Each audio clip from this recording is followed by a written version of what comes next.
அதிமுக 3 தலைமுறைகளை கடந்து தற்போது 4வது தலைமுறையை கொண்டிருப்பதாகவும் 4வது தலைமுறை தாண்டி இந்த கட்சி நிலைத்து நிற்க வேண்டும் என்றால் இளைஞர்களையும் இளம் பெண்களையும் அதிகமாக சேர்க்க வேண்டும் என்று சட்டப்பேரவை துணை சபாநாயகர் பொள்ளாச்சி ஜெயராமன் தெரிவித்துள்ளார். திருப்பூர் மாநகர மாவட்ட செயலாளரும் துணை சபாநாயகருமான பொள்ளாச்சி ஜெயராமன் தலைமையில் காங்கேயம் சாலையில் உள்ள அதிமுக கட்சி அலுவலகத்தில் கழக நிர்வாகிகள் ஆலோசனை கூட்டம் நடைபெற்றது. கூட்டத்தில் பேசிய அவர், திருப்பூர் வடக்கு, திருப்பூர் தெற்கு சட்டமன்ற தொகுதிக்குட்பட்ட பகுதிகள் 13 பகுதிகளாக பிரிக்கப்பட்டுள்ளது.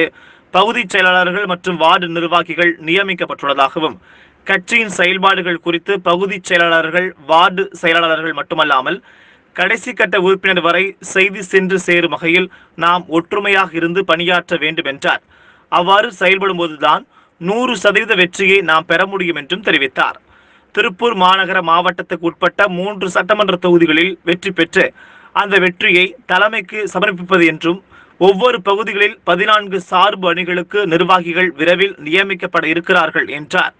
எம்ஜிஆர் மன்றம், மகளிர் அணி ஆகியவற்றில் உறுப்பினர்களை சேர்க்க வயது வரம்பு இல்லை என்றும், அதிமுக 3 தலைமுறைகளை கடந்து தற்போது 4வது தலைமுறையை கொண்டிருப்பதாகவும், முன்னாள் முதல்வர் ஜெயலலிதா கூறியது போல் தனக்கு பிறகும் 100 ஆண்டுகளுக்கு மேலாக தமிழக மக்களுக்கு ஆட்சியையும் சேவையும் தொடர வேண்டும் என்றால் நாம் கடின உழைப்பை கொடுக்க வேண்டும் என்றும் தெரிவித்தார். பகுதி வாரியாக நிர்வாகிகள் போட போறோம். இளைஞர்களாக இளம் ரத்தத்தை பாய்ச்சத்தக்க வகையில பொறுப்பாளர் போட்டு தரணும்.